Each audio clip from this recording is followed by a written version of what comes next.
नमस्कार साथियों, एनालाइजर में आप सभी का स्वागत है। उम्मीद करता हूं कि जो चीजें पढ़ा रहा हूं वो आपको समझ में आ रही होंगी। आज की बात या फिर आज की क्लास में एक छोटी सी कहानी से शुरू करूंगा। कहानी में दो पात्र हैं। वैसे पात्र तो बहुत सारे हैं, लेकिन दो पात्र को आपको याद रखना है। एक पात्र है लखनलाल और दूसरा पात्र है जिसका नाम है मगनलाल, या इसका दूसरा पात्र का नाम कुछ दूसरा लिख देता हूं। आपका क्या नाम है? रामस्वरूप। आज की कहानी इसी दो व्यक्ति के बीच में चलेगी। लखनलाल की एक किराने की दुकान थी और इसके अलावा लखनलाल कुछ चीजों का भंडारण का भी काम करता था। जैसे कि उसने भंडारित कर लेता था, वो मैगी के पैकेट्स भंडारित करता था, सैनिटाइजर भंडारित करता था, यानी उसका वो थोक का काम था, भंडारण का काम करता था। एक दिन उसके दुकान में और उसके गोदाम में एक छापा पड़ता है और एक सरकारी अधिकारी आता है, सरकारी मुलाजिम आता है और वो पूरा का पूरा सामान कहता है कि ये सामान जब्त कर लिया जाएगा। इसके अलावा वो कुछ और भी चीजों का भंडारण करता था, जैसे पनीर और खोआ आदि का भी, ताकि चीजें समझ में आ जाए। तो एक प्रकार की वस्तु ऐसी थी जो कि लंबे समय तक खराब नहीं हो सकती थी, जैसे मैगी के पैकेट्स और सैनिटाइजर, लेकिन खोआ का जो भंडारण था वो लंबे समय तक खराब हो सकता था। सरकारी मुलाजिम ने उसके सामान को जब्त कर लिया और जब्त करने के बाद लखनलाल को समझ ही नहीं आया कि आखिर मुझे क्या करना चाहिए। उसके बाद लखनलाल कुछ जानकारी इकट्ठा करता है, तो फिर उसको पता चलता है कि ये वस्तुएं आवश्यक वस्तु के अंतर्गत अनुसूची में दर्ज कर दी गई हैं, इसीलिए इसको मेरे से जब्त कर लिया गया है, अभिगृहित कर लिया गया है। फिर लखनलाल के पास क्या ऑप्शन थे? लखनलाल अपने सामान को छुड़वाने के लिए कहां जाएगा और क्या उसका सामान वापस मिलेगा? और यदि उसका सामान वापस मिलता है तो मान लेता हूं मैगी और सैनिटाइजर तो वापस मिल गया, 1 महीने का प्रोसेस लगा या 15 दिन का प्रोसेस लगा, 8 दिन का प्रोसेस लगा या 3 दिन की प्रक्रिया भी लगी उसको सामान को छुड़वाने में, तो मैगी और सैनिटाइजर तो मिल गया, लेकिन उसका खोआ का क्या होगा? खोआ तो उसका 2 दिन में खराब हो जाएगा, पनीर तो 2 दिन में खराब हो जाएगा। लखनलाल अब क्या करे? और यदि उसका सामान खराब हो जाता है और लखनलाल अपने आप को सही साबित कर लेता है कि मैंने जो सामान रखा है उसका मेरे पास लाइसेंस है, उसका मेरे पास परमिट है, तो क्या लखनलाल को उस खोआ के बदले, जो खोआ उसकी खराब हो गई है, उसके बदले क्या पैसा दिया जाएगा? और अगर पैसा दिया जाएगा तो कैसे दिया जाएगा? ये सवाल लखनलाल के साथ हैं। इन सवालों के जवाब ढूंढने की कोशिश करेंगे आज के क्लास में। दूसरा देखते हैं, एक रामस्वरूप है और इसका एक मित्र है जिसका नाम है रामू। रामस्वरूप जो है वो गाड़ियों का धंधा करता है, ट्रक्स हैं इसके पास, ट्रैक्टर हैं, पिकअप हैं, इसको कुल मिलाकर रेंट पे देता है, किराए पे देने का काम करता है। एक दिन रामू ने कहा कि मुझे तुम्हारा पिकअप किराए पे चाहिए, और जब पिकअप किराए पर ले लिया गया तो पिकअप किराए पर लेने के बाद रामू उसमें कहता है कि मैं ऐसा कोई मतलब जो इलीगल एक्टिविटी नहीं करूंगा, लेकिन रामू उसमें कुछ जूट जो कि आवश्यक वस्तु अधिनियम के अंतर्गत है, या शक्कर जो कि आवश्यक वस्तु अधिनियम के अंतर्गत लिस्ट है, इसको ढो करके ले जा रहा था उसी पिकअप में लोड करके। और किसी सरकारी मुलाजिम ने उसे पकड़ लिया और कहता है कि शक्कर के लिए तुम्हारे पास किसी प्रकार का लाइसेंस या परमिट है? रामू कहता नहीं, मेरे पास शक्कर के लिए लाइसेंस और परमिट नहीं है। तो उस सरकारी अधिकारी क्या करता है, वो शक्कर, वो जूट जो कि जिसका कि लाइसेंस और परमिट नहीं था, धारा 3 के अंतर्गत जो सारी चीजें बताई गई हैं, लाइसेंस होना चाहिए, परमिट होना चाहिए, जो भी चीजें होनी चाहिए, उसमें से किसी भी चीज को रामू फॉलो नहीं कर रहा था। तो फलस्वरूप क्या होता है कि ये इसकी जो पिकअप थी और पिकअप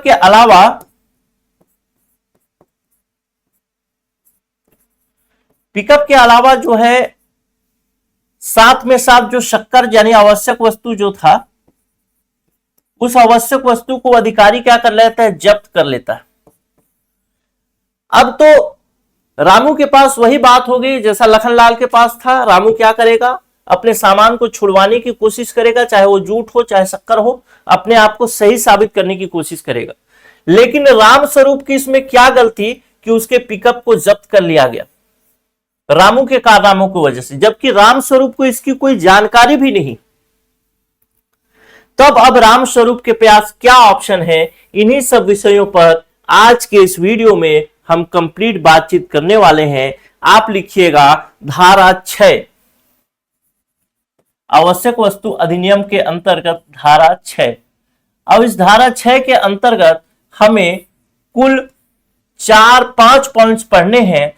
पहला पॉइंट जिसको आप क के नाम से जानेंगे, दूसरा पॉइंट जिसको ख के नाम से जानेंगे, तीसरा ग, चौथा घ, पांचवा अंग के नाम से।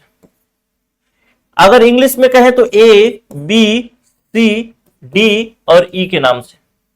ठीक है, इन्हीं सारे पॉइंट्स को आज हम कवर करेंगे और ये सारी कहानी इसी लखनलाल, राम स्वरूप और रामू के आसपास गुजरेगी, तो शायद आपको ये कहानी आगे समझ में भी आएगी। हम लिखते हैं धारा 6। धारा 6 क्या कहता है, आपके पास आपका पीडीएफ आपके सामने होना ही चाहिए। धारा 6 मुख्य रूप से बात करता है कि खाद्यान्नों आदि के अधिग्रहण से धारा 6 जो कहता है वो कहता है अन्य अधिनियमितों के असंगत आदेशों का प्रभाव। अन्य अधिनियमितों के असंगत आदेशों का प्रभाव आप लिख लीजिएगा, मैं लिख लेता हूं शॉर्टकट में, असंगत आदेशों का प्रभाव। तो धारा 6 जो कहता है असंगत आदेशों का प्रभाव, इसका मीनिंग क्या है? इसका मीनिंग यह है कि जब भी आवश्यक वस्तु अधिनियम के अंतर्गत कोई भी आदेश निकाला जाएगा, जब भी आवश्यक वस्तु अधिनियम के अंतर्गत एसेंशियल कमोडिटी एक्ट के अंतर्गत कोई भी आदेश, कोई भी ऑर्डर निकाला जाएगा, तो ये मान के रखना कि पहले अगर उस विषय में, मान लेते हैं किसी चावल के विषय में, किसी आवश्यक वस्तु मान लेते हैं शक्कर के विषय में बात लेता हूं, एक आवश्यक वस्तु मान लेता हूं शक्कर के विषय में किसी और अधिनियम, अन्य अधिनियम या कोई अन्य नियम सरकार द्वारा बनाए गए होंगे, कोई एक्ट या कोई रूल सरकार द्वारा बनाया गया होगा, हो सकता है कहीं पे बनाया गया हो। ठीक, जैसे राष्ट्रीय ग्रामीण रोजगार गारंटी अधिनियम के अंतर्गत आप देखते हैं कि लोगों को न्यूनतम मजदूरी 200 रुपए, 300 रुपए जो भी निर्धारित करता है आवश्यक रोजगार गारंटी अधिनियम, लेकिन एक न्यूनतम मजदूरी दर भी तो बना है, न्यूनतम मजदूरी दर अधिनियम 1948। ठीक, तो अगर हम रोजगार गारंटी अधिनियम को पढ़े तो न्यूनतम मजदूरी दर 1948 भी तो है कहीं।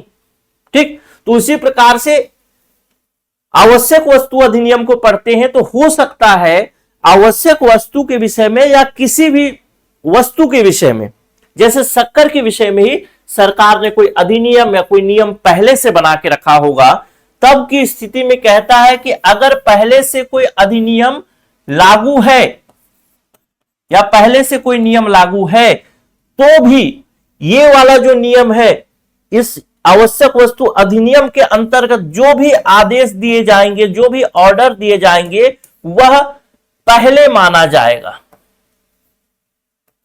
पहले माना जाएगा।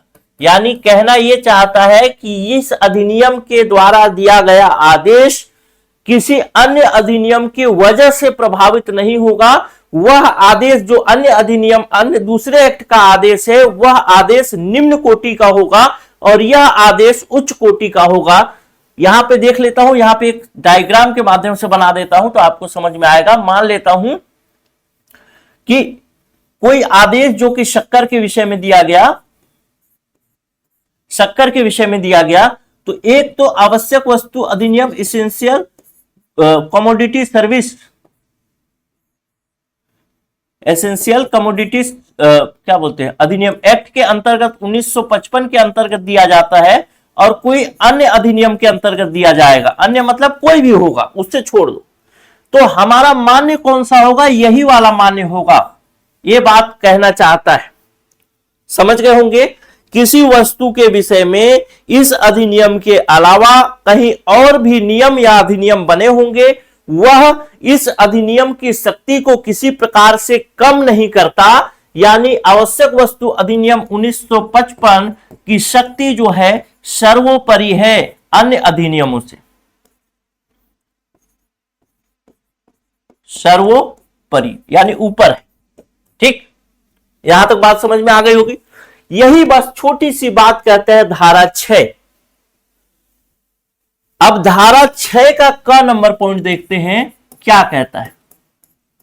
6 का क नंबर पॉइंट, इस धारा 6 के क नंबर पॉइंट के अंतर्गत हमको 2-3 बातें देखनी है। क्लियर है?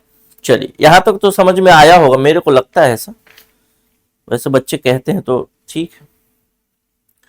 धारा 6 के अंतर्गत क नंबर पॉइंट है जिसमें लिखा है, देखिए, खाद्यान्नों, खाद्य तिलहनों और खाद्य तेलों का अधिहरण। लिख देता हूं, खाद्यान्नों, खाद्य तिलहनों का हो, इसमें लिख दो खाद्यान्नों, खाद्य तिलहन एवं खाद्य तेल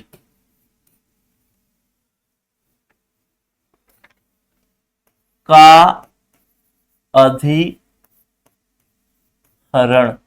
अब ये शब्द समझ में नहीं आया। खाद्यान्न तो समझ में आया, खाद्य तिलहन भी समझ में आया और खाद्य तेल भी समझ में आया, सब चीजें समझ में आई, लेकिन इस अधिहरण का क्या मीनिंग। अब मैं इस उदाहरण में चलता हूं। कहां गया वो उदाहरण? यहां पे जो कहानी में था। लखनलाल के पास सामान थे, लेकिन उसको आवश्यक वस्तु अधिनियम में डाल दिया गया था, जिसकी वजह से एक अधिकारी आता है और कहता है कि मैं तुम्हारे सामान को जब्त कर लूंगा, और उसके सामान को जब्त कर लेता है। तो आखिर वह अधिकारी लखनलाल के सामान को जब्त करने की प्रक्रिया किस अधिनियम के अंतर्गत शुरू करता है, या किस अधिनियम के अधिनियम की कौन सी धारा के अंतर्गत करेगा? तो आपका उत्तर होगा, अगर वह वस्तु खाद्यान्न है, खाद्य तिलहन है, खाद्य तेल है, इसके अलावा इसमें आवश्यक वस्तु की भी बात की गई है शायद, धारा 3 की अभिगृहित रिपोर्ट विलंब के बिना। हाँ, ठीक है।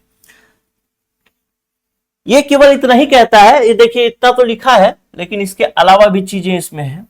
ये बात इतनी ही बात कहता है कि खाद्यान्न हो, खाद्य तिलहन हो या खाद्य तेल हो, इसको क्या अधिग्रहण का मतलब क्या है? जब्त कर लिया जाना, जो कि अधिकारी ने लखनलाल के साथ किया। इसके अलावा अगर कोई वस्तु जब्त की जा रही है तो क्यों की जा रही है? इस अधिनियम के अंतर्गत कोई भी वस्तु जब्त की जाएगी, किसी को लाइसेंस दिया जाएगा, कुछ भी किया जाएगा, तो वो किया जाएगा पूर्ण रूप से धारा 3 के अंतर्गत।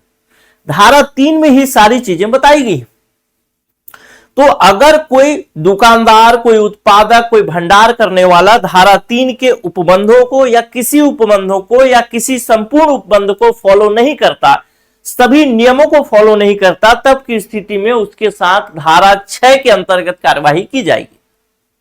अब धारा 6 के अंतर्गत क नंबर की कार्यवाही कहता है कि यदि कोई व्यक्ति धारा 3 के अंतर्गत जो भी नियम बताए गए हैं, जैसे लाइसेंस लेना है, जैसे परमिट लेना है, जैसे कोई वस्तु है जो सरकार मांग रही है तो उसको देना है। अगर मान लेते हैं कोई वस्तु सरकार ने मांगा और सरकार को उसने झूठ बोल दिया कि मेरे पास वस्तु नहीं है, तब की स्थिति में भी वो एक क्राइम है। तो धारा 3 के अंतर्गत जो भी नियम बताए गए हैं, जो भी रूल्स बताए गए हैं, उन रूल्स को अगर कोई व्यक्ति फॉलो नहीं करता है तब की स्थिति में उसके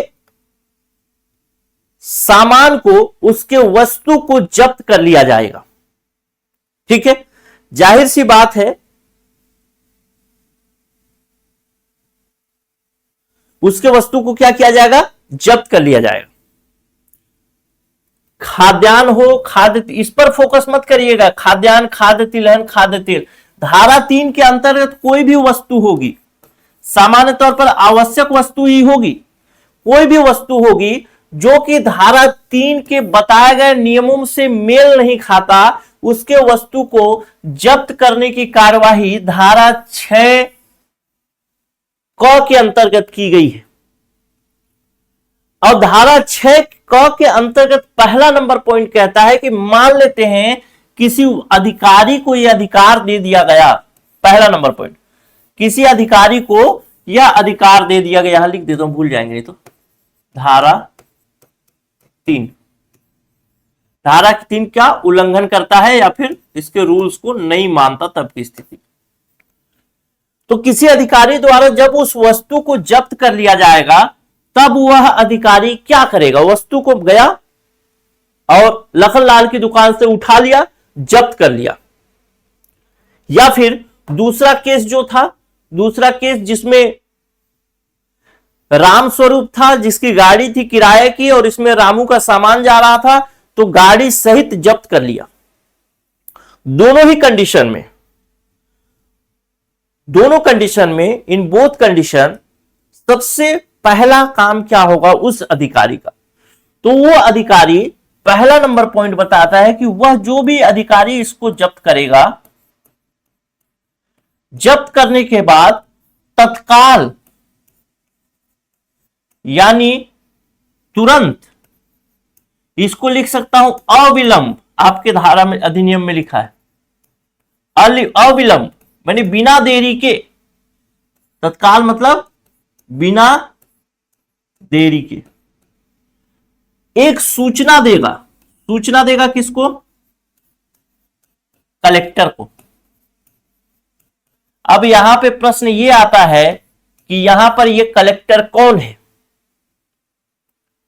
यहां पर ये कलेक्टर कौन है, तो यहां पर ये कलेक्टर कौन है, वही उपखंड अधिकारी से ऊपर स्तर का कोई जो कलेक्टर अधिकारी होगा, और ऊपर में जाएंगे तो कलेक्टर, जिला कलेक्टर से लेकर के उपखंड अधिकारी के बीच के जितने कलेक्टर होंगे, जिसमें से किसी कलेक्टर को नामित किया गया होगा, किसी कलेक्टर को कार्यभार सौंपा गया होगा कि तुम आवश्यक वस्तु अधिनियम 1955 के अंतर्गत तुम कलेक्टर माने जाओगे, उसी कलेक्टर को यह सूचना देगा। क्लियर होगा, उसी कलेक्टर को यह सूचना देगा कि भाई ऐसा ऐसा कांड हो गया और मैंने इसके वस्तु को जब्त कर लिया। अभी तक उसका वस्तु जब्त पूर्ण रूप से नहीं हुआ है, अभी तक उसका वस्तु पूर्ण रूप से जब्त नहीं हुआ है, इस चीज को ध्यान रखेंगे। अब कलेक्टर के पास क्या अधिकार है, यही कलेक्टर, ऐसी स्थिति में कलेक्टर के पास क्या अधिकार है,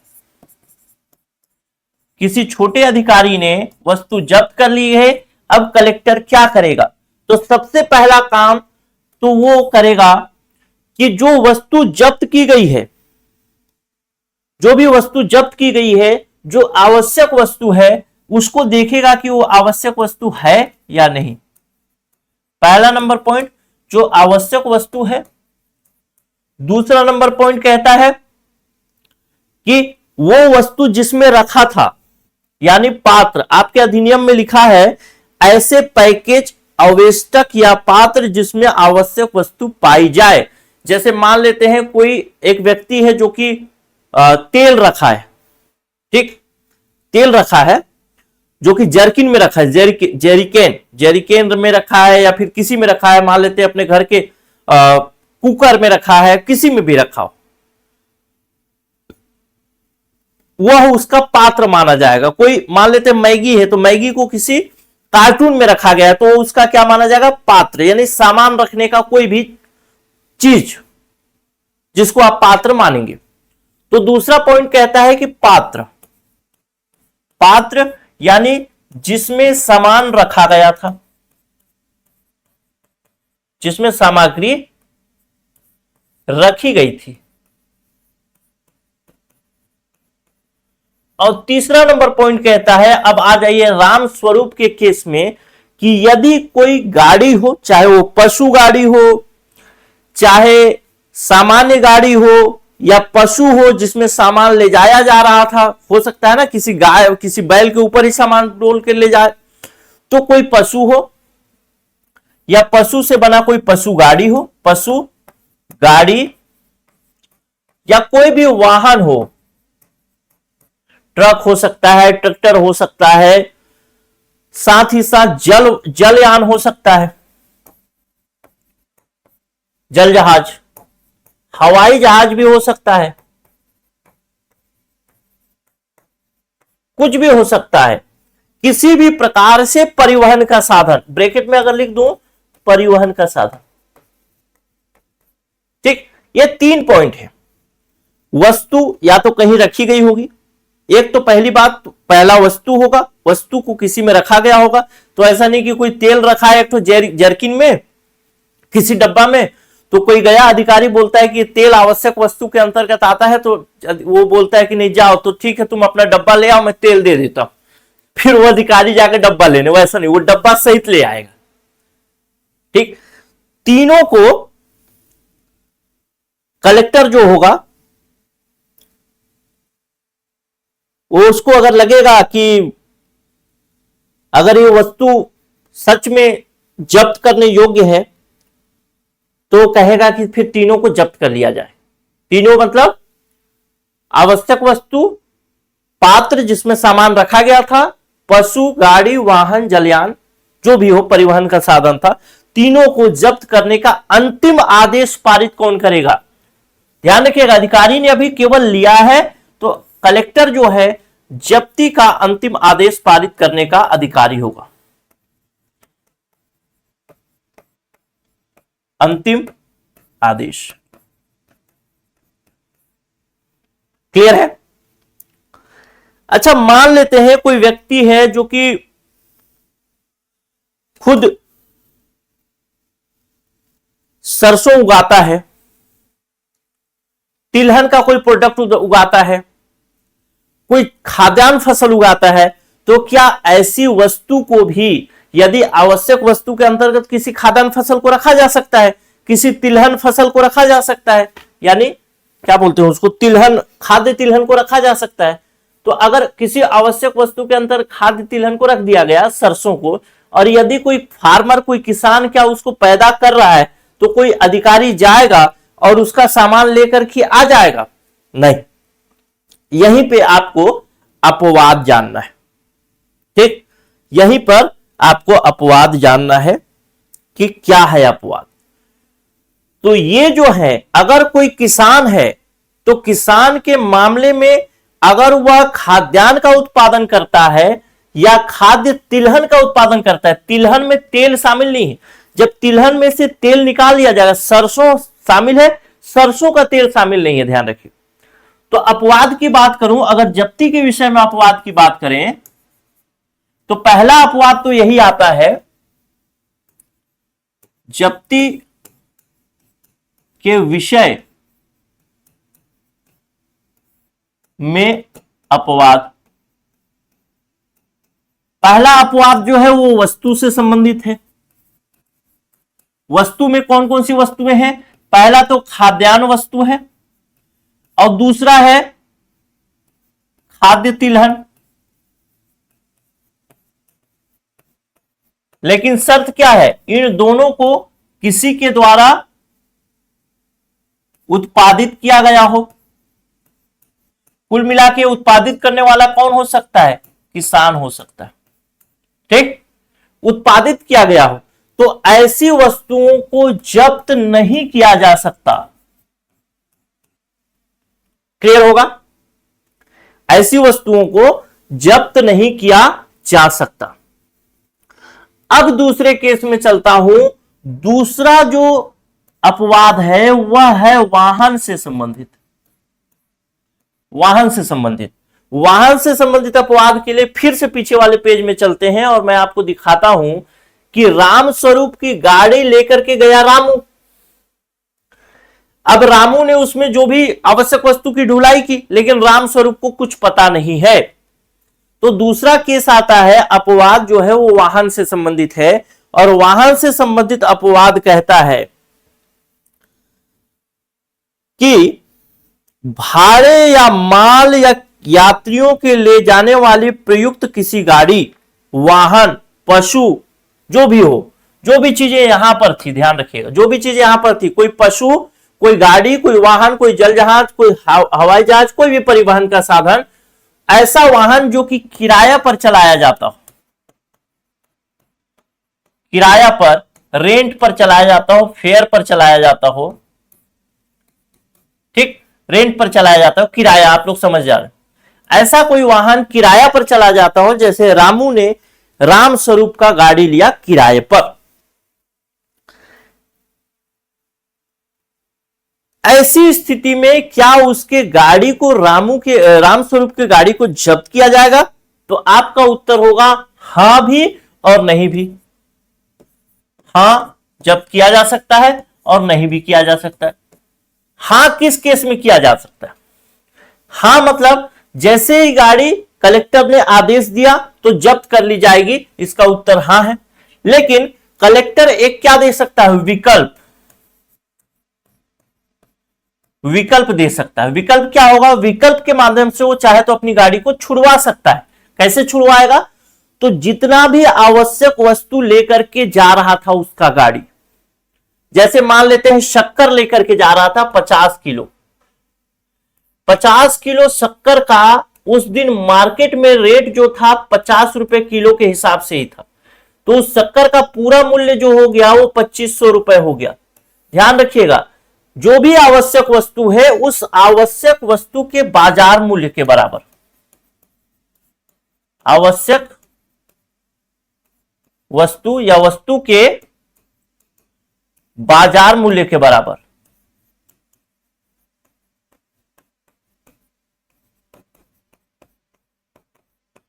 यदि जुर्माना दे दिया जाए,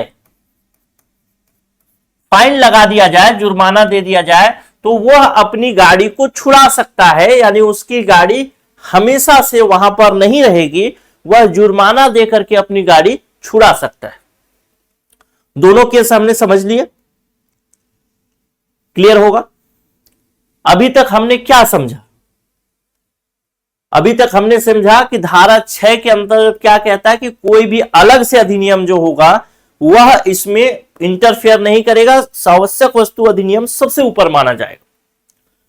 दूसरा हमने समझा, दूसरा धारा यानी धारा 6 का क, इसमें पहला नंबर पॉइंट हमने समझा कि जो भी खाद्यान्न, तिलहन है, फसल है, मतलब तिल है, तेल, खाद्य तेल है या खाद्य तिलहन है, उस सब को जब्त किया जा सकता है किसी अधिकारी के द्वारा, जो भी अधिकारी अधिकृत होगा इसके लिए जब्त किया जा सकता है। तो जब्ती में तीनों चीजें जब्ती की जा सकती है।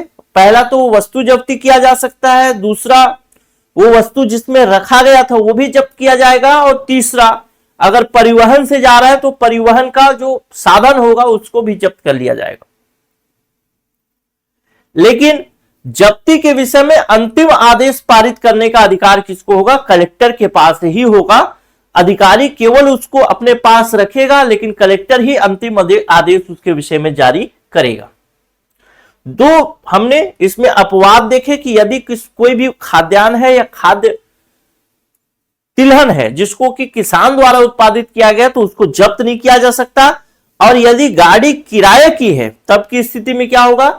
किराए की गाड़ी को जितना उसमें वस्तु रखा था उसके बाजार मूल्य के बराबर अगर जुर्माना दे दिया जाता है तो किराए की गाड़ी को छोड़ दिया जाएगा। ठीक है, चलिए इसी में अब दूसरा नंबर पॉइंट देखेंगे। यहां से देखेंगे, ये पहला नंबर पॉइंट देखा, अब हम देखेंगे दूसरा नंबर पॉइंट। दूसरा नंबर पॉइंट कहता है कि मैं चलता हूं आपके लखनलाल के साथ। लखनलाल जो था, लखनलाल था ना अभी इस केस में, उसके गोदाम से 3 प्रकार की वस्तुएं जब्त की गई थी। एक मैगी का पैकेट था, एक सैनिटाइजर था, एक पनीर और खोआ था। और एक और वस्तु मान लेते हैं, 4 वस्तु मान लेते हैं, समझने में आसान रहेगा। कौन कौन सी 4 वस्तु? एक तो मैगी का पैकेट था, दूसरा सैनिटाइजर था, तीसरा था जो खोआ था, मान लेता हूं खोआ, और चौथा वस्तु जो था वो चावल था। ये 4 वस्तुएं लखनलाल के गोदाम से जब्त कर ली गई थी। अब कलेक्टर ने, हो सकता है कि इसके विषय में अंतिम आदेश पारित कर दिया गया हो। कलेक्टर के पास जब रिपोर्ट भेज दिया गया होगा तो कलेक्टर हो सकता है कि अंतिम आदेश पारित कर दिया हो, या फिर अंतिम आदेश पारित नहीं भी किया हो, वो वस्तु जब्त है। ठीक, अब कोई वस्तु जब्त है। अब इस वस्तु के विषय में सोच करके देखिए कि पहला नंबर जो वस्तु है वो अभी कम से कम 1-1.5 महीना चल जाएगा, कोई दिक्कत नहीं। 6 महीना एक्सपायरी डेट रहता है, 8 महीना। सैनिटाइजर लंबे समय तक चलेगा, कोई दिक्कत नहीं। खोआ जो है वो एक प्रकार से तो तत्काल खराब होने वाली वस्तु है। चावल जो है वो चलेगा, लेकिन खाद्यान्न फसल, इस चीज को ध्यान रखिए, खाद्यान्न वस्तु, खाने वाली वस्तु ध्यान रखेंगे। तो यहां पर एक बात कहता है धारा 6 के क नंबर पॉइंट के अंतर्गत दूसरा खंड जो है वो एक बातें कहता है कि यदि कोई वस्तु जब्त कर ली जाती है तो फिर उस वस्तु के साथ क्या होगा?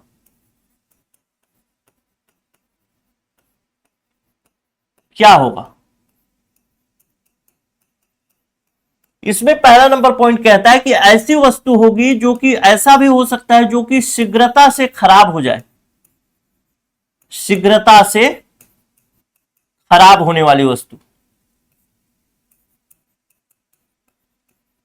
जैसे मैं इसमें उदाहरण में दिख सकता हूं खोआ। अगर ऐसी कोई वस्तु जब्त की गई है जो कि शीघ्रता से खराब हो जाती है, तब की स्थिति में कलेक्टर के पास ये वो होगा, क्या बोलते हैं, पावर होगा कि वह उस वस्तु को क्या करे, बाजार में बेचने की व्यवस्था करे। कहां बेचने की व्यवस्था करे?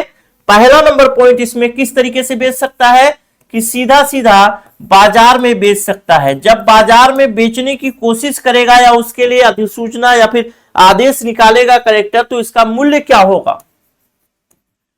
जो भी बाजार में नियंत्रित मूल्य होगा उसी नियंत्रित मूल्य पर इसको बेच दिया जाएगा।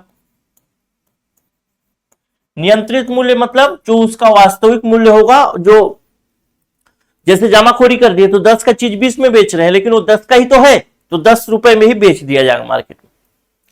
दूसरा केस क्या हो सकता है? अगर मान लेते हैं कोई नियंत्रित मूल्य पहले से नियत ही नहीं है, यानी कलेक्टर के पास डेटा नहीं है कि क्या मूल्य इसका नियत था, नियंत्रित क्या मूल्य था, मुझे पता ही नहीं। तब की स्थिति में कलेक्टर क्या करेगा? एक आदेश निकालेगा और इस आदेश में बोलेगा कि हमारे पास खोआ जब्त हुआ है, इसकी हम लोक नीलामी करना चाहते हैं, लोक नीलामी करना चाहते हैं, यानी नीलामी के माध्यम से उसको बेच देगा।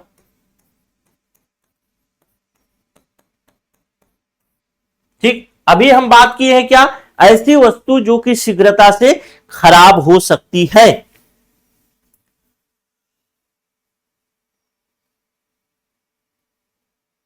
ठीक है, चलिए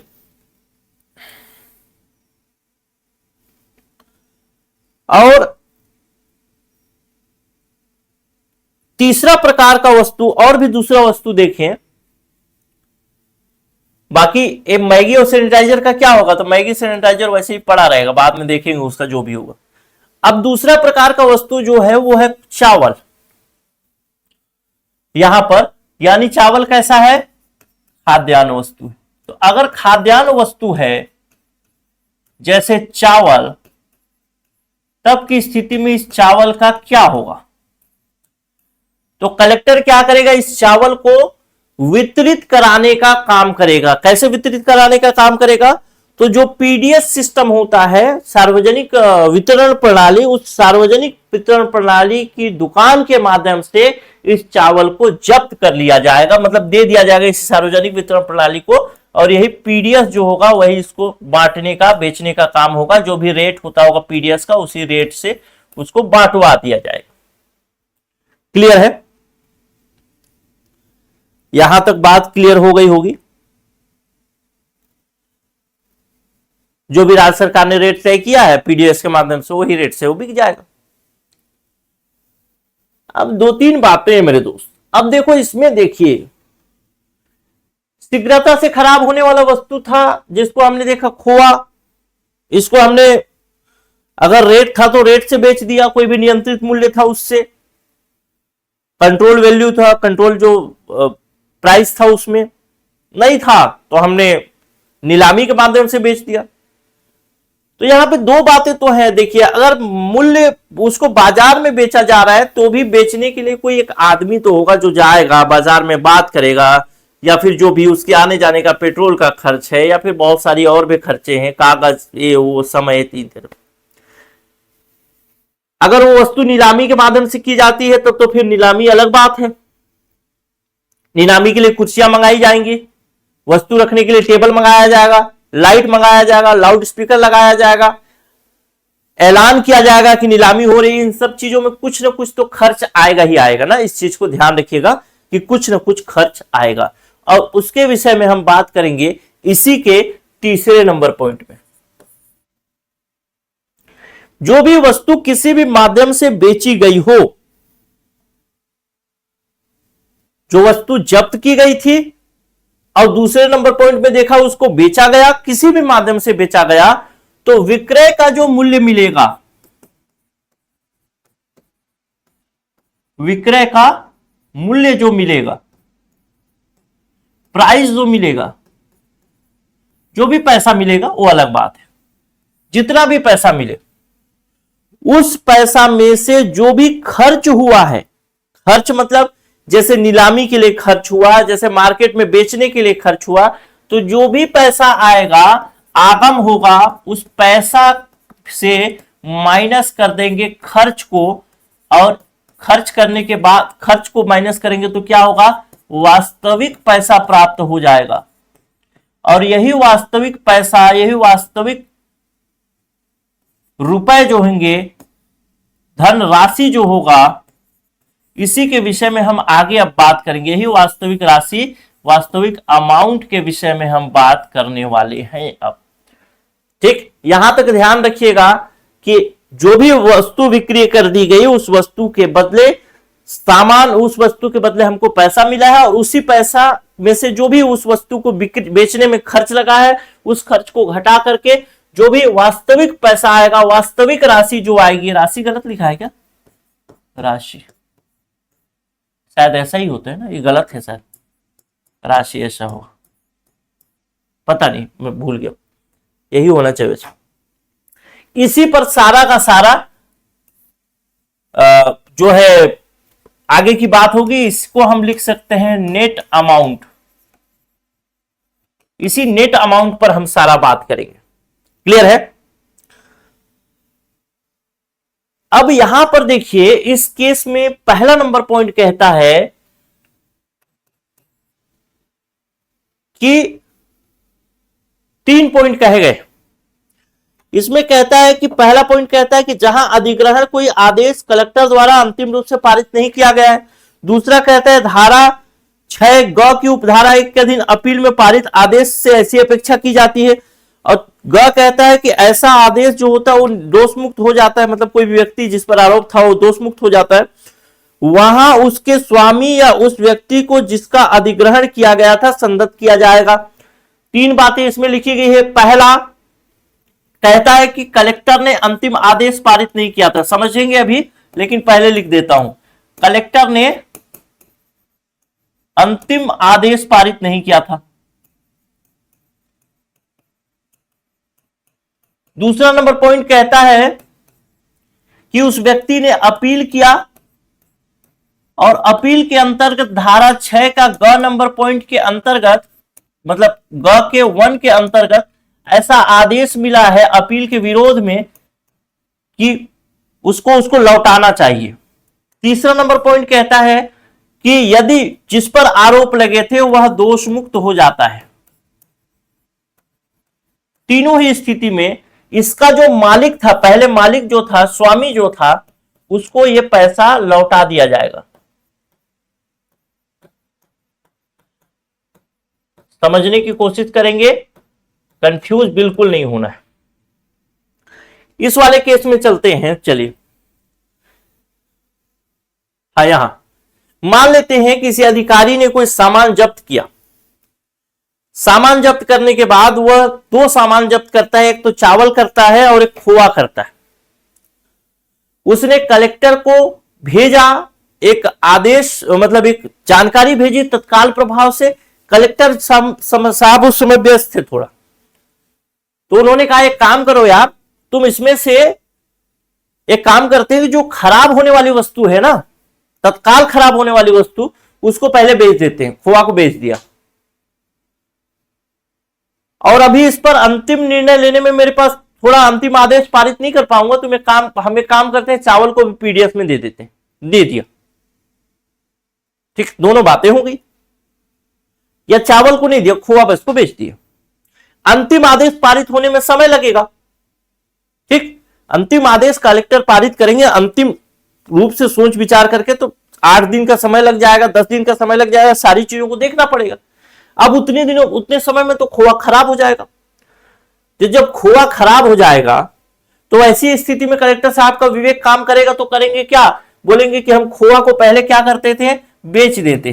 कोई नियंत्रित मूल्य है तो उसमें बेच देंगे, नहीं तो फिर नीलामी के माध्यम से बेच देंगे। 2 नंबर पॉइंट हमने पढ़े, एक नियंत्रित मूल्य और एक नीलामी के माध्यम से, किसी भी माध्यम से बेच देंगे। उसमें से जो पैसा आया वो पैसा अभी कहां है, कलेक्टर साहब के पास, ठीक। बेचने के बाद जो पैसा आया, तो अगर कलेक्टर ने अंतिम आदेश पारित नहीं किया है, तब की स्थिति में खोआ बेचने के बाद जो पैसा मिलेगा वो किसको दे दिया जाएगा, उसके स्वामी। यानी इस केस में अगर बात करूं, इस उदाहरण वाले केस में बात करूं, तो इस उदाहरण में आपने देखा कि लखनलाल का सामान जब्त किया गया, तो अगर कलेक्टर ने अंतिम आदेश पारित नहीं किया, उससे पहले ही सामान की बिक्री कर दी जाती है, तब वह पैसा लखनलाल को मिलेगा। दूसरा केस कहता है कि मान लेते हैं लखनलाल ने, एक जानकार आदमी था, और वो बोला, वो पता किया कि कैसे होगा क्या होगा, तो कोई बताया कि तुम जाओ अपील कर दो। इसी अधिनियम में अपील का प्रावधान करता है, धारा 6 का ग नंबर पॉइंट। अपील कर दो मतलब एक चुनौती दे दो जाकर के न्यायालय में कि तुम्हारा सामान इलीगल तौर पे जब्त किया गया है।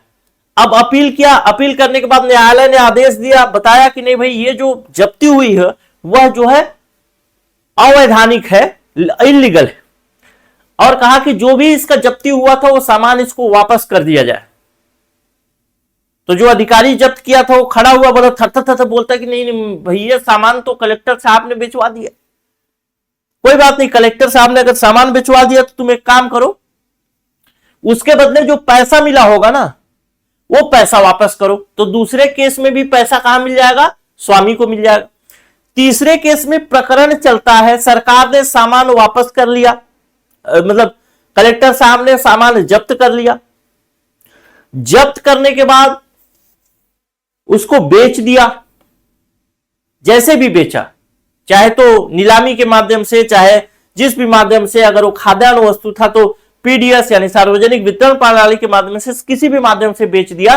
और बेचने के बाद वो पैसा कलेक्टर साहब रखे हुए हैं, लेकिन कोर्ट में इधर केस चल ही रहा है, लखनलाल लड़ ही रहा है। और एक दिन ऐसा आता है कि कोर्ट का निर्णय आ जाता है, बोलता है कि लखनलाल दोष मुक्त है, इसने कोई भी गुनाह नहीं किया है, लखनलाल को इलीगल तौर पे फंसाया गया है। तब की स्थिति में, दोनों ही स्थिति में पैसा क्या हो जाएगा, लखनलाल को मिल जाएगा।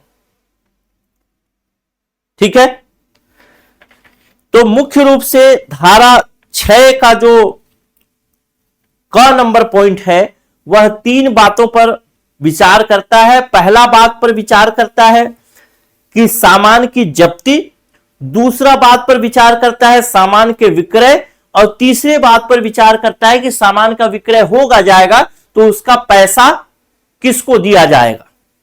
तो ये 3 कंडीशन है जब पैसा किसको दिया जाएगा, उसके मालिक यानी स्वामी को, हमारे उदाहरण के केस में लखनलाल को दिया जाएगा। लेकिन ये पैसा कितना होगा, तो यह नेट अमाउंट होगा, ध्यान रखेंगे, यही वास्तविक राशि जो होगी पैसा खर्च काटने के बाद वही राशि उसको दी जाएगी। मेरे ख्याल से यहां तक कोई दिक्कत नहीं होगा। अब हम देखते हैं धारा 6 का ख।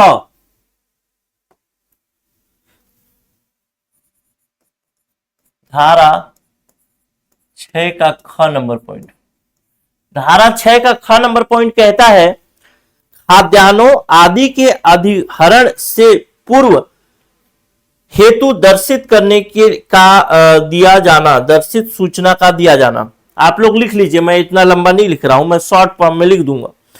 कहता है खाद्यान्नों आदि के अधिहरण से पूर्व हेतु दर्शित करने की सूचना का दिया जाना। यानी मैं अगर शॉर्ट फॉर्म में लिखूं तो कहता है कि सामान के जब्ती के पूर्व वस्तु आदि लिखा है ना, ध्यान रखिए, वस्तु में और भी चीजें आएंगी। आदि के जब्ती के पूर्व सूचना दिया जाना। यानी जब भी कोई वस्तु जब्त की जाएगी या जब्त करने की प्रक्रिया शुरू की जाएगी तो उस वस्तु को जब्त करने की पूरी प्रक्रिया निभाई जाएगी, अपनाई जाएगी और उसी के माध्यम से वो वस्तु जब्त होगी। ठीक, उसी के माध्यम से वो वस्तु जब्त की जाएगी, यही बात कहता है। तो सबसे पहला तो कहता है इसमें देखिए कुल मिला के 2 3 नंबर 3 4 भी पॉइंट है। पहला पॉइंट कहता है कि किसी भी वस्तु का पैकेज हो, पात्र हो, पशु गाड़ी हो, जलयान हो या कोई भी परिवहन का साधन हो, उसको अगर आपको अधिग्रहित करना है, उसको आपको जब्त करना है, तब की स्थिति में आप क्या करेंगे,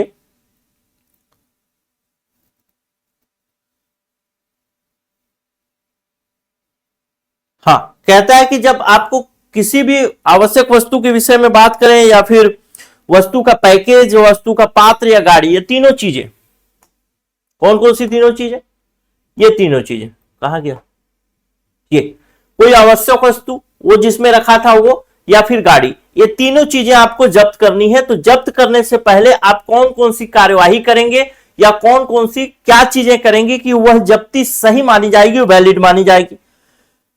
तो पहला नंबर पॉइंट कहता है, इसको क नंबर के रूप में लिखा है, कहता है कि पहला नंबर बताता है कि जब वस्तु जब्त किया जाना है, कोई भी वस्तु जब्त किया जाना है, तो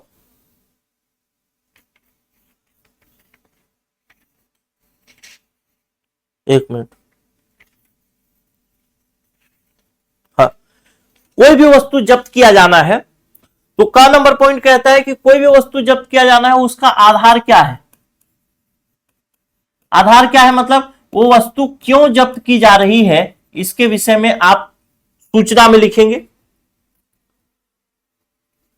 उन आधारों की जिन पर आवश्यक वस्तु अधिग्रहित करने का विचार है उसे जानकारी देने वाली एक लिखित सूचना नहीं दी जाती। मतलब अगर कोई वस्तु आपको जब्त करना है, कोई पात्र जब्त करना है जिसमें सामान रखा है, तो आपको एक लिखित सूचना देनी होगी किसको, जिसके पास से सामान जब्त किया जा रहा है। लिखित सूचना, इस लिखित सूचना में क्या होगा, पहली बात कि क्या जब्त किया जाएगा, वस्तु जब्त किया जाएगा, वस्तु का पात्र जब्त किया जाएगा या फिर वाहन जब्त कर लिया जाएगा, और क्यों जब्त किया जाएगा, क्यों मतलब इसका आधार क्या है। तो उसमें आधार में बताएगा कि भाई तो आप आवश्यक वस्तु अधिनियम के धारा 3 के अंतर्गत जो लाइसेंस की प्रक्रिया है उसको फॉलो नहीं कर रहे हैं, या परमिट की प्रक्रिया है उसको फॉलो नहीं कर रहे हैं, आपके पास और भी कुछ चीजें हैं, या फिर सरकार ने इसके लिए नियम बदल दिया है, उस नियम को आप फॉलो नहीं कर रहे हैं, वो सब चीजें उसमें लिखनी पड़ेगी। दूसरा बात बताएगा, ख नंबर पॉइंट उसमें लिखा रहेगा उस सूचना में, यानी ये सूचना किसको दी जा रही है, लखनलाल को दी जा रही कुल मिला के। अब सोचिए लखनलाल को जो सामान उसका जब्त हो रहा है तो उसमें उसको बताया जाएगा पहले कि ये सामान जब्त कर रहे हैं और क्यों जब्त कर रहे हैं, ये बात बताई जाएगी। दूसरा बात बताया जाएगा कि तुम इसके लिए क्या तुम्हारे पास न्यायिक उपचार है, यानी तुम्हारा सामान ये जब्त कर रहे हैं तो इसके बदले तुम क्या कर सकते हो। अधिग्रहण के विरुद्ध तुम्हारे पास क्या उपचार है, यानी तुम कितने दिन के अंदर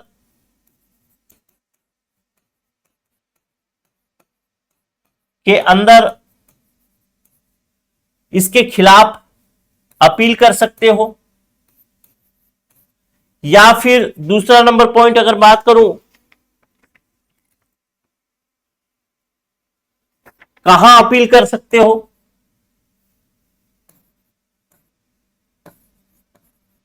ये दोनों बातें इसमें लिखी रही।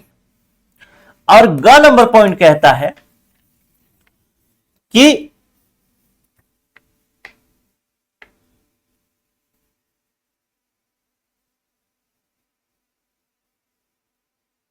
हाँ, अधिग्रहण के आधारों के विरुद्ध उतने उचित समय के भीतर। ग नंबर पॉइंट कहता है कि सुनवाई का अवसर पूर्ण रूप से न मिला।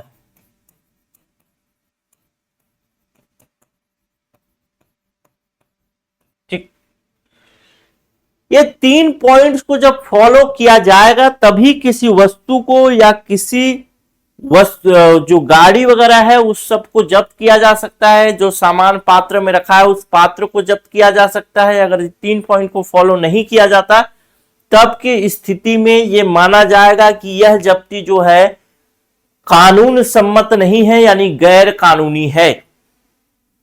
जो भी जब्त करने जाने वाला है उसको ये 3 बातें बतानी होगी। पहला बात बताएगा कि तुम्हारा वस्तु में कौन कौन सा वस्तु हम जब्त करने वाले हैं और क्यों जब्त करने वाले हैं। अब तुम्हारे पास क्या अधिकार है, तुम हमारे पास आओ, अपनी बात रखो। दूसरा नंबर पॉइंट में बताएगा कि या फिर कहीं अपील करो। तीसरा नंबर पॉइंट में बोला गया है कि उसको अगर उसका सब सामान जब्त कर रहे हो तो उसको सुनो पहले कि वो क्या कहना चाह रहे हैं, इस विषय में कुछ सफाई दे रहा हो सकता है वहीं पे साफ हो जाए, क्लियर हो जाए। तो ये 3 पॉइंट्स को जब तक फॉलो नहीं किया जाएगा तब तक वह जब्ती क्या है, लीगल नहीं मानी जाएगी, वैधानिक नहीं मानी जाएगी। अगला नंबर पॉइंट देखते हैं। अब मान लेते हैं ये तो 3 हो गया। अब इसी उदाहरण में चलते हैं फिर से, और उसको इसमें लिखा गया है। इस उदाहरण में चलते हैं कि राम स्वरूप की गाड़ी रामू लेकर के जाता है और राम स्वरूप को पता ही नहीं है कि वो गाड़ी जो है गैर कानूनी काम में कुल मिला के उपयोग हो रहा है। तो राम स्वरूप के पास क्या अधिकार है उसको यहीं पर दिखा गया है। वाहन के विषय में, वाहन के विषय में कि यदि कोई वाहन जब्त की जा रही है जो वाहन किराए की है, रेंट की है, ठीक, कोई वाहन किराए की है, रेंट की है, तो उस व्यक्ति से वो व्यक्ति क्या करेगा, कलेक्टर के पास जा सकता है और कलेक्टर को अपनी बात रख सकता है। यदि वह अपनी बात कलेक्टर को रखने में सक्षम है या फिर मतलब सफल हो जाता है कि हां मेरी गाड़ी चोरी हो गई थी, चाहे मुझे पता नहीं है, कल रात के सीसीटीवी में आप देख सकते हैं कि कोई लेकर के जा रहा है, जब वो कंफर्म हो जाता है कि उसकी जानकारी के बगैर उसकी गाड़ी का उपयोग आवश्यक वस्तु अधिनियम के अंतर्गत गैर कानूनी तौर पे किया गया है, तो कलेक्टर के पास अधिकार है कि वह उसके वाहन को क्या करेगा, छोड़ सकता है। कौन छोड़ सकता है, कलेक्टर। सफाई किसके पास देनी है, कलेक्टर के पास। ठीक, ये 2 बातें हैं। और तीसरा नंबर पॉइंट कहते हैं यदि सूचना उपबंधों पर्याप्त पालन किया तो वस्तु पात्र जलयान अधिग्रहण को केवल विद्यमान नहीं होगा कि त्रुटि विनियमितता। ठीक है, तीसरा नंबर छोड़ देते हैं। तीसरा नंबर कोई बहुत महत्वपूर्ण नहीं है, बस यही कहता है कि कोई वाहन मान लेते हैं जब्त किया जा रहा है तो उस वाहन को इस आधार पे चैलेंज नहीं किया जा सकता उसकी जब्ती को कि ये जो लिखित सूचना जो है, लिखित सूचना वाला पॉइंट अच्छे तरीके से सर्व नहीं हुआ, तामील नहीं हुआ, बस इसको छोड़ दीजिए, उतना मुश्किल मतलब वो जरूरी नहीं। ठीक, अब हम चलते हैं धारा 6 का ग नंबर पॉइंट।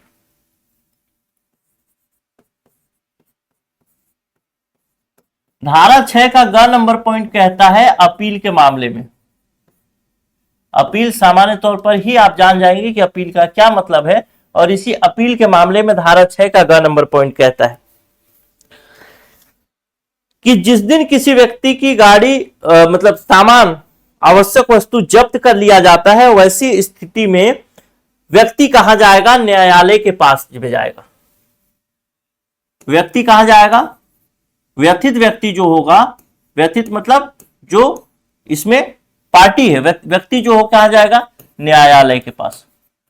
न्यायालय कौन से न्यायालय में जाएगा? तो इसके लिए अलग से न्यायालय बनाए जाएंगे। आवश्यक वस्तु अधिनियम की ना वैसे बने भी हैं, मैं बताऊंगा बाद में। उस समय जब एमपी था तो ये आपका बस्तर में बना था, सब तरफ रायपुर में है। तो इसके लिए अलग से न्यायालय बनाए जाएंगे। उस न्यायालय में वो जाकर के क्या कर सकता है? अपील कर सकता है कि भाई मेरे साथ क्या हो रहा है? गलत हो रहा है। अपनी बातें रख सकता है, अपील कर सकता है, जो भी करेगा, जो भी कर सकता है। ठीक, ये कहता है धारा 6 का ग का पॉइंट नंबर 1 यानी खंड 1 कि व्यक्ति क्या करेगा? जाएगा और अपील कर सकता है। अपील कहां करेगा? तो न्यायालय में करेगा। यह न्यायालय घोषित करने का अधिकार किसके पास है? ध्यान रखिएगा, यह भी प्रश्न पूछा जा सकता है। घोषित करने का अधिकार कि कौन सा न्यायालय ऐसे मामलों को सुनेगा, यह घोषित करने का अधिकार किसके पास है? राज्य सरकार के पास है, स्टेट गवर्नमेंट के पास है। ठीक, तो जिस भी न्यायालय को अधिसूचित किया जाएगा या जिस न्यायालय को ये चीज अधिकार दे दिया जाएगा, उसी न्यायालय में व्यक्ति जाएगा और वहां अपना अपील करेगा। अपील करने के बाद वह न्यायालय उसकी बातों को सुनेगा।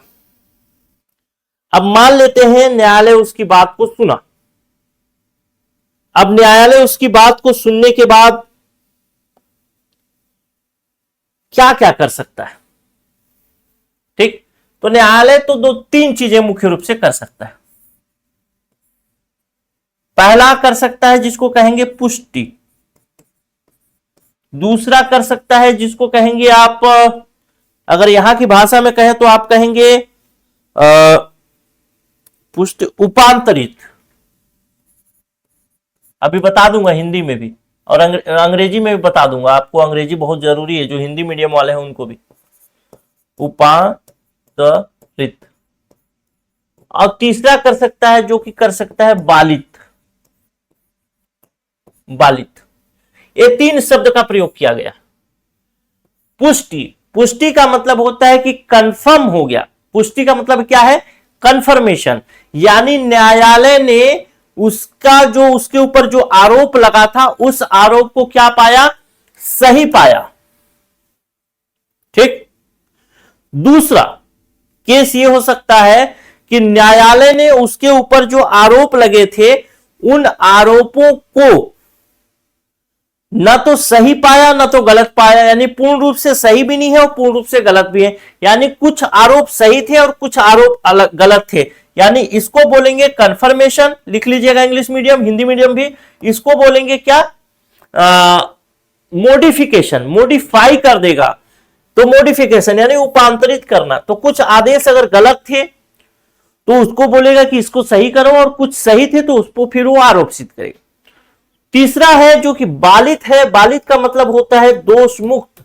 अब अंग्रेजी में इसको क्या कहते हैं पता नहीं, दोष मुक्त, यानी उसको गलती से फंसाया गया था, जो भी था गलती से वो फंस गया, लेकिन वो क्या है? बाइज्जत बरी के होना, जिसको कहते हैं फिल्मों की भाषा में, वही बाइज्जत बरी कर देगा। तो 3 तरीके के आदेश जो है वह कोई कोर्ट पारित कर सकता है। किसके अंतर्गत? धारा 6 के ग के पहले नंबर पॉइंट के अंतर्गत। ठीक,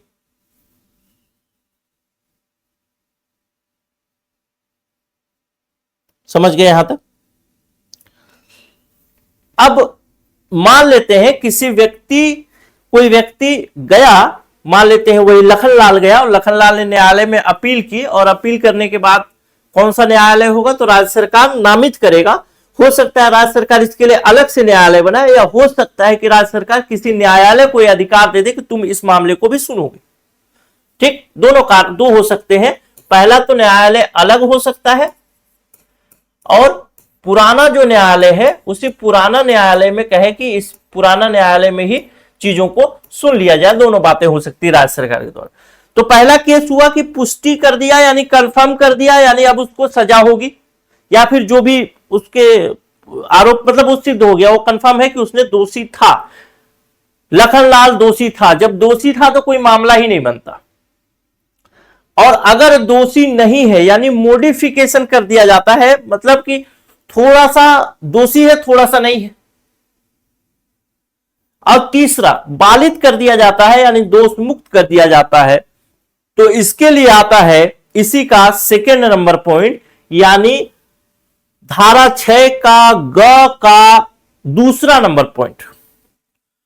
और दूसरे नंबर पॉइंट में बताता है धारा 6 का ग का दूसरा नंबर पॉइंट, और दूसरा नंबर पॉइंट बताता है कि यदि किसी व्यक्ति के कोई व्यक्ति न्यायालय गया और उसके साथ दो तरीके के व्यवहार हुए। पहला तो व्यवहार हुआ जिसको आप कहेंगे उपांतरित,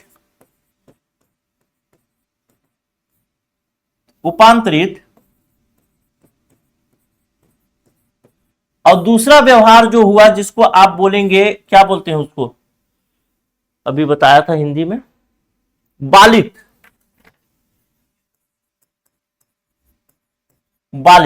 यानी उसको उपांतरित मतलब मॉडिफिकेशन कर दिया गया, कुछ चीजें सही है कुछ चीजें सही नहीं है।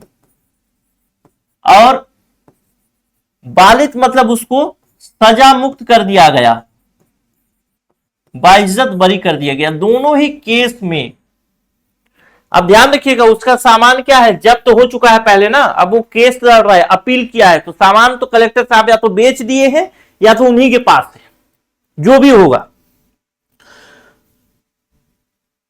ठीक, दोनों कंडीशन में बात की गई है, या तो बेच दिए होंगे या तो नहीं बेचे होंगे। तो अगर रूपांतरित किया जाता है यानी जो बातें उसके ऊपर कही गई थी वो सारी बातें सही नहीं है, उसको मॉडिफाई कर दिया जाता है, यानी वो बातें सही नहीं थे उसको सही तरीके से जज साहब कहते हैं कि ये नहीं ऐसा नहीं ऐसा होगा, यही मेरा कहना। दूसरा बात कहता है कि नहीं, पूर्ण रूप से उसे सजा मुक्त कर दिया जाता है। दोनों ही केस में लिखा गया है कि धारा 6 क के अधीन हुए किसी आदेश से, क के अधीन मतलब जो वस्तु जब्त की गई थी, ठीक, जहां ऐसा आदेश अधिग्रहण बाबत धारा 6 के अधीन किया गया था, उल्लंघन में संस्थित अभियोजन में संबंधित व्यक्ति दोष मुक्त कर दिया जाता है तथा ऐसे दोनों ही या किसी दशा किसी कारण संभव नहीं है अभिग्रहित वस्तु लौटा दी जाए। यानी अगर इसमें जो है अगर ऐसा होता है तो इसके अंतर्गत जो न्यायालय है वो दो तरीके के पहला आदेश पारित कर सकता है कि वस्तु लौटा दो, लेकिन इसमें समय बहुत लग जाएगा तो वस्तु लौटा पाना तो संभव नहीं है, तो वस्तु लौटा दी जाए। ऐसे व्यक्ति को धारा 6 के उपबंधित सिवाय उसके कीमत अधिग्रहण के दिन परिकलित ब्याज दर से संदत की जाएगी मानव सरकार ने आवश्यक वस्तु का विक्रय किया गया हो। यानी वस्तु जब्त हुई है तो जिस दिन जब्त हुई है उस दिन का मूल्य जो होगा, अगर वो दोष मुक्त हो जाता है चाहे उसको मॉडिफिकेशन किया जाता है, तो जब्ती की तिथि विशेष है। इसी जब्ती की तिथि में यानी जिस दिन उसके सामान को जब्त कर लिया गया उस डेट में जो भी उसका रेट होगा उस रेट के साथ साथ उसको ब्याज भी दिया जाएगा और ये ब्याज सहित उसको क्या किया जाएगा, लौटाया जाएगा। पैसा कौन लौटाएगा, स्टेट गवर्नमेंट लौटाएगी, उसी की गलती है, ठीक, पैसा लौटाया जाएगा। दोनों बातें हैं। अगर वह ध्यान रखिएगा, इसमें एक चीज ध्यान रखेंगे, अभी भी समझ लीजिएगा। यहां पर हमने देखा था कि जब उसका वस्तु ले लिया गया तो वस्तु का विक्रय किया जा रहा है, कलेक्टर कर रहे हैं, अंतिम आदेश निकालने का काम किसका है, कलेक्टर का। तो कलेक्टर अंतिम आदेश निकालने से पहले वस्तु को बेच देते हैं, या फिर तो तब तो उसको राशि दे ही दी जाएगी, ठीक। लेकिन वो अपील करता है, तो अपील में अगर ऐसा आदेश आता है, क्या आदेश, कि उसके वस्तु का जो है ब्याज सहित उसको पैसा लौटाया जाए। तो ब्याज सहित पैसा लौटाने के लिए क्या है, धारा 6 महत्वपूर्ण है, धारा 6 का ग नंबर पॉइंट, जिसमें अपील किया और केस जीत गया, ठीक। या फिर दोष मुक्त हो जाएगा, उसमें भी होगा। अभी हम लोग दोष मुक्त भी देखें, अभी देखते, इसी में तो है, उपांतरित या बालित, यानी अगर वो उसका मोडिफिकेशन किसी भी कारण से, धारा 6 के अंतर्गत, धारा 6 ग 2 के अंतर्गत न्यायालय का आदेश है कि वस्तु जो उससे ली गई थी, उस वस्तु का पैसा रेट जो होगा, जिस दिन लिया गया था, वस्तु जब्त किया गया था, उसमें ब्याज जोड़ करके लौटाना है। दोनों कंडीशन में, पहला कि अपील में जीत जाए, दूसरा कि अगर वो फाइनल उसको जो निर्णय था वो भी आ जाए। दोनों ही स्थिति में ब्याज सहित ही पैसा लौटाना है, इस चीज को ध्यान रखना है। मॉडिफिकेशन किया जाता है या फिर बालित किया जाता है, यानी सजा मुक्त किया जाता है। दोनों ही कंडीशन में उसका कोई गलती नहीं था और उसको ब्याज सहित पैसा लौटाना है। क्लियर होगा यहां तक। लेकिन अब यहां भी यह प्रश्न आता है कि यह मूल्य क्या होगा। इसमें ब्याज तो दे देंगे आप, जो भी ब्याज होगा सरकारी ब्याज हो तो दे देंगे, लेकिन जब्ती की तिथि जो थी उसमें उस वस्तु का मूल्य क्या था, कैसे पता चलेगा। तो इसके लिए इसी अधिनियम में 3 बातें लिखी गई। पहला बात कहता है कि वस्तु इसमें जो जब्त होंगी वो 3 तरीके की होंगी। पहला तो होगा वो खाद्य वस्तु होगा, जो खाद्यान्न होगा, खाद्य तिलहन होगा,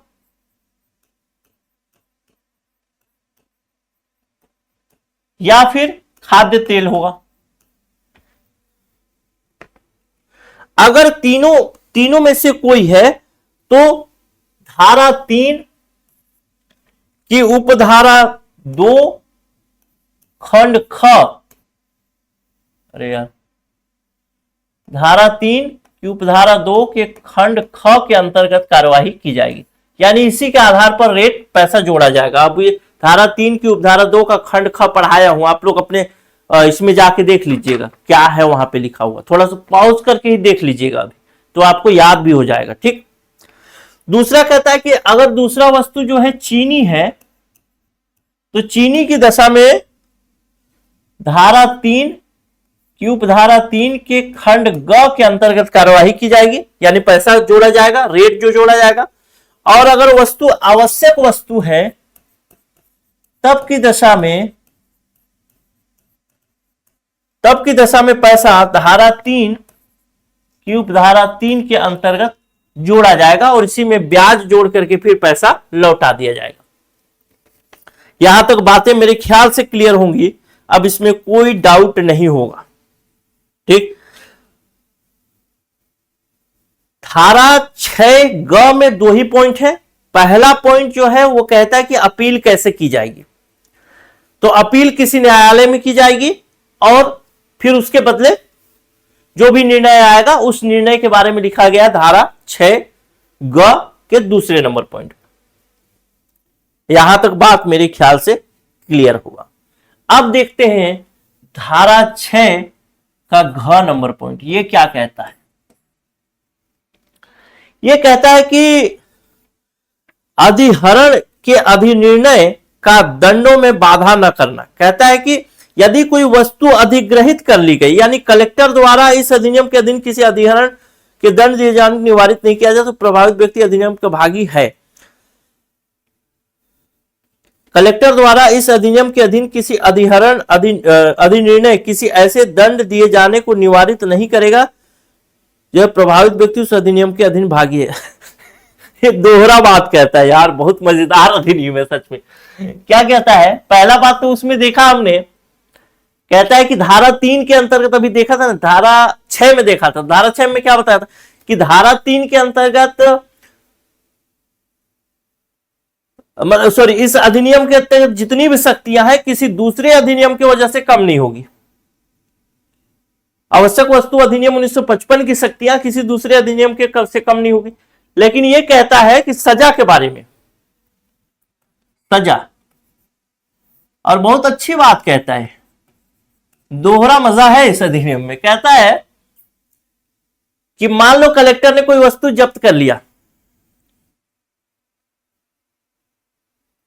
और उस वस्तु वो वस्तु जो है इस अधिनियम के अनुसार भी इलीगल है, गैर कानूनी है, यानी आवश्यक वस्तु अधिनियम के अनुसार भी और किसी दूसरे अधिनियम के अनुसार भी गैर कानूनी है।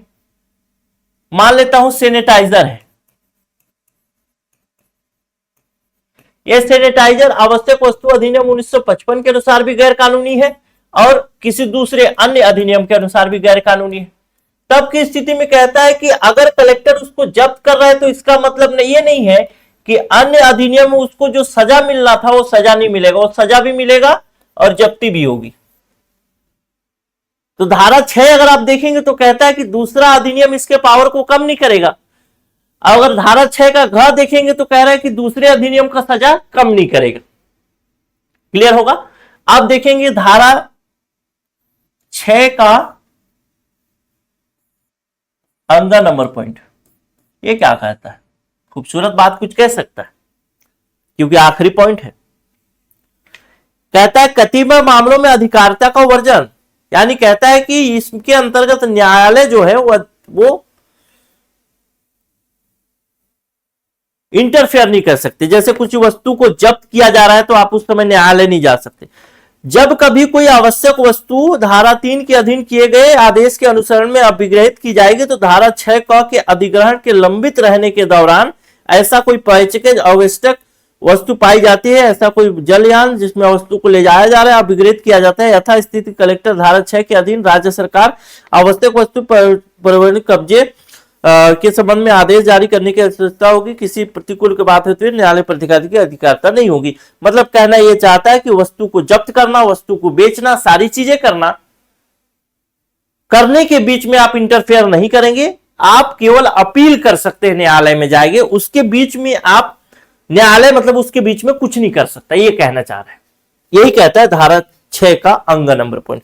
और इस प्रकार से धारा 6 हमारा खत्म हो गया। थोड़ा बड़ा था, लंबा लगा, लेकिन फिर एक बार रिकॉल कर लेते तो समझ में आएगा।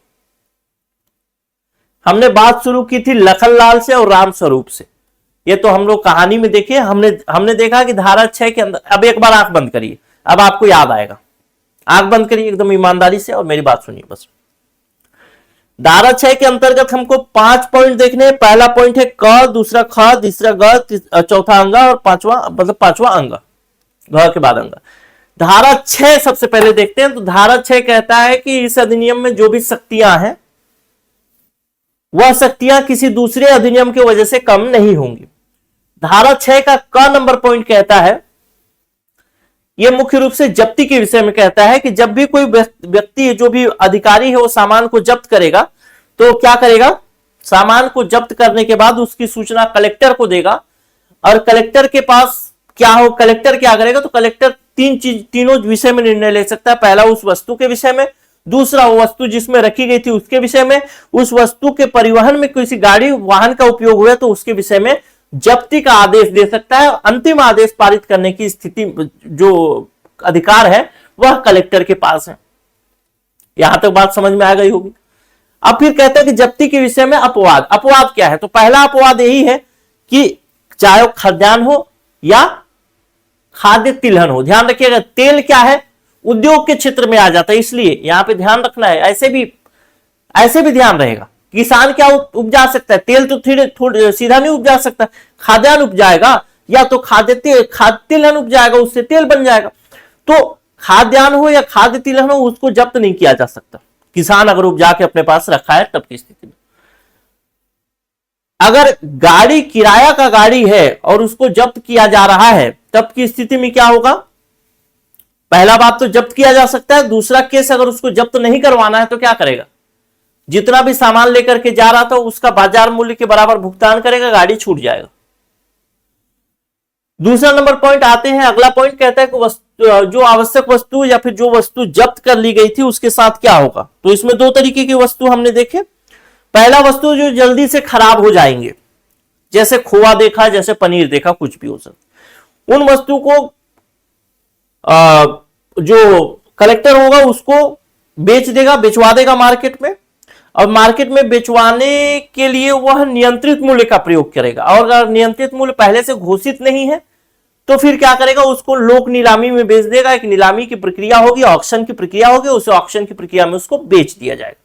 अगर कोई खाद्यान्न वस्तु है तो उसको कैसे बांटा जाएगा, तो जो सार्वजनिक वितरण प्रणाली है उसके माध्यम से बांटा जाएगा। अब सामान जो बेचा गया उसके बदले पैसा भी आएगा, तो उसके अंतर्गत तीसरा नंबर पॉइंट, जो भी पैसा आएगा सामान को बेचने में जो भी खर्च लगा है उसको माइनस कर दिया जाएगा, वही हमारा फाइनल अमाउंट होगा, वास्तविक पैसा होगा।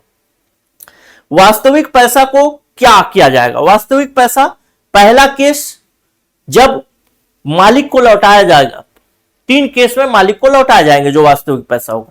पहला केस कब होगा, जब कलेक्टर ने सामान तो जब्त कर लिया है लेकिन उसके जब्ती के विषय में अंतिम आदेश पारित नहीं किया है। कैसे नहीं करता है वो भी देखा हमने। दूसरा केस हमने देखा कि व्यक्ति ने जाकर के न्यायालय में अपील किया है और न्यायालय का आदेश आ गया कि भाई इसका जो भी तुमने सामान जब्त किया हो, गलत किए हो, उसका पैसा इसको लौटा, तो उसका पैसा इसको लौटा दिया जाएगा। तीसरा पॉइंट है कि वो दोष मुक्त हो जाता है न्यायालय से तो भी लौटा जाएगा। अब दोनों ही कंडीशन में, यानी अपील करता है, न्यायालय का निर्णय आता है, पैसा लौटाना है तब की स्थिति में, या फिर दोष मुक्त हो रहा है तब की स्थिति में, दोनों ही कंडीशन में जब पैसा लौटाया जाएगा तो कैसे लौटाया जाएगा, बाजार मूल्य पैसा लौटाया जाएगा तो ब्याज के साथ पैसा लौटाया जाएगा। धारा 6 का ख कहता है कि वस्तु आदि के जब्ती के विषय में कैसे वो जब्ती कानूनी मानी जाएगी, जब उसके लिए कुछ पूर्व में तैयारियां की जाएंगी।